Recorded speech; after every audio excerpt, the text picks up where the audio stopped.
Bonjour à tous, au menu une incroyable collection au Mondial de l'Automobile de Paris, la Ford Focus ST sur route, au volant de la Nissan Leaf et une course-poursuite en plein Paris.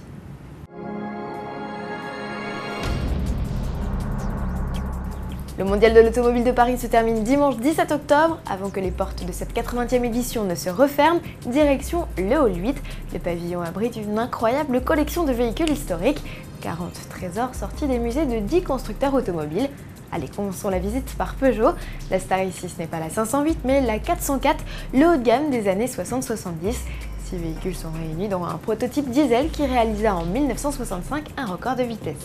Chez Alfa Romeo, 2010 rime avec Centenaire et Giulietta. C'est d'ailleurs l'histoire de cette dernière qu'a choisi de retracer la firme Aubitionne. Du côté de Citroën, c'est la C4 qui tient la vedette, une saga qui débuta dans les années 30. Nissan fête lui les 40 ans du Z et propose donc un retour sur les différents modèles sportifs à travers les âges. Renault fait lui la part belle au prototype avec la 40 chevaux, la 4L ou la R5 TL. Enfin, chez Opel et Mercedes Original, c'est une saga des portes. Elles sont antagonistes chez la marque Blitz et Papillon du côté de l'étoile. Bonne visite! Les voitures électriques ont marqué cette édition du Mondial, il y en a beaucoup et quasiment sur tous les stands. Une piste d'essai a d'ailleurs même été aménagée pour vous permettre de vous les faire essayer. L'occasion de monter en avant-première dans la Nissan Leaf. Claire Gallard, chargée de communication de Nissan, nous la présente.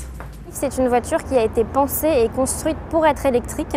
Donc du coup, son design s'en ressent et tout a été optimisé à l'intérieur en ce qui concerne le placement des batteries pour avoir une voiture électrique mais qui nous offre le plus d'espace possible. Alors elle va être commercialisée d'ici le début de l'année 2011 dans effectivement certains pays comme le Portugal et le Royaume-Uni. Et en France, elle arrivera courant 2011, donc vers le milieu de l'année à peu près.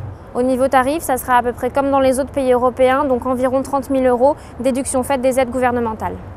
Changement de décor, Ford nous propose de découvrir sa Focus ST sous un autre angle. Adieu le plateau tournant et les moquettes du Mondial de l'Auto.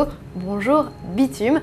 La nouvelle génération de la sportive compacte a fait prendre l'air à son 2 litres turbo essence. Sous cette grande bouche, Ford a placé un inédit 4 cylindres d'une puissance de 250 chevaux. C'est un cylindre de moins que la précédente génération, mais 25 chevaux de plus et 20% de consommation et d'émissions de CO2 en moins. Comparé à la future Focus annoncée pour l'an prochain, cet opus adopte un châssis rabaissé, des freins plus puissants et des suspensions affermies. Avant d'en profiter, il va malheureusement falloir être patient puisqu'elle n'est annoncée que pour 2012. Rincez-vous donc l'œil. Et pour continuer sur cette note sportive, enfilez combinaison et gants.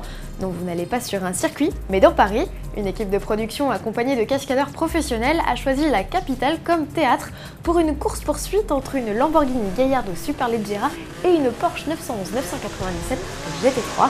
Périph', quais, grandes artères, on adore voir les deux bolides en découdre sur le pavé parisien. Si vous êtes curieux de connaître le gagnant, direction à l'adresse ci-dessous. Bon week-end et à lundi.